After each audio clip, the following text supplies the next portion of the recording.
Hello everyone, আমি মিনার। আজকে day 23। তো দেখো, প্রতিদিনের মতো আজও পড়তে বসে গেছি। সাধারণত তোমরা দেখেছো আমি দুপুরে না হলে সকালে ভিডিও আপলোড করি। তো আজ ভাবলাম রাত্রে পড়ি, তখন আমি ভিডিও করব। তো দেখো, এখন ঘড়িতে 8:30 বাজে, মানে বিরাট রাত হয়নি, এই জাস্ট সন্ধে বেরিয়েছে। তো এখন থেকে 12টা পর্যন্ত পড়বো কন্টিনিউ। তো দেখো পড়ার স্ট্র্যাটেজিটা কেমন। আর তোমরা তো জানো যে আমি বেশিরভাগ সময় আমি ল্যাপটপে পড়ি। বই সমস্ত মানে বই নেই বললেই চলে, অনলাইন ক্লাস বেশি করি। তো নোটবুক করি, ফ্রি ক্লাস ইউটিউবে আছে সেগুলো করি। তো এইভাবে আমি পড়ি।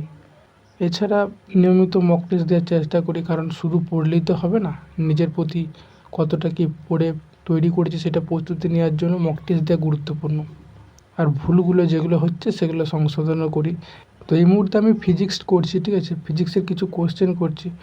তো যে কোশ্চেনগুলো করছি সেগুলো দেখছি, একটু মক টেস্ট দিয়েছিলাম, সেই মক টেস্টগুলো দেখলাম যে কোথায় কোথায় ভুল হয়েছে, কোনগুলো ঠিক হয়েছে। তো সেগুলো একবার অ্যানালাইজ করছি ভালো করে। যেগুলো ভুল হয়েছে সেগুলো বারবার করে দেখছি।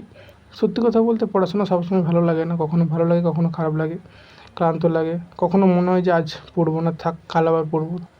মন স্থির রাখার জন্য কিন্তু পড়া অবশ্যই জরুরি। তো না হলে কিন্তু নিজেরই ক্ষতি। আর বর্তমানে সোশ্যাল মিডিয়াতে ইউটিউবে অনেক জায়গাতে দেখতে পাচ্ছি যে আমি যেগুলোর জন্য প্রিপারেশান নিচ্ছি, RRB, NTPC, RRB group D, ঠিক আছে, রেলওয়ের যে পরীক্ষাগুলো আছে। তো সেই পরীক্ষাগুলো নাকি এই সামনে কিছুদিন আগে পরীক্ষা হওয়ার কথা ছিল, বাট আবার ডেট এগিয়ে যাচ্ছে, পিছিয়ে যাচ্ছে, এই রকম বিভ্রান্তি অনেক ঘটনা ঘটছে। তো সেগুলো গুজব আমি দিচ্ছি না এখন, দেখা যাক কী হয়। তাই আমি একটা বিষয় ক্লিয়ার করে নিয়েছি যে পড়তে হবে আর পরীক্ষাও দিতে হবে।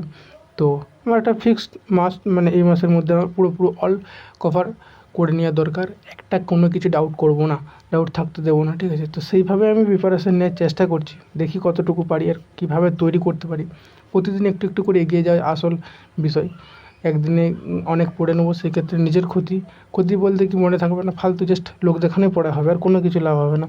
তো সেই কারণে অল্প অল্প করে একটু একটু করে পরিশ্রম করে এগোনো সবথেকে বেস্ট হবে বলে মনে হয় আমার। আর যে চেষ্টায় আজ আমি আছি বা চেষ্টা চালিয়ে যাচ্ছি, সেটা জানি না কবে আমি সফলতা অর্জন করতে পারবো। তো চলো আমি পড়াশোনা চালিয়ে যাই, এখন পড়ি কিছুক্ষণ।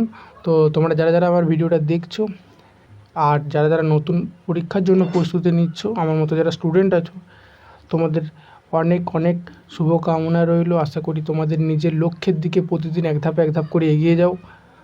আর আজকের মতো এখানে ভিডিওটা শেষ করছি। আবার নতুন কিছু ভিডিও নিয়ে দেখা হবে নেক্সট ভিডিওতে, ডে 23।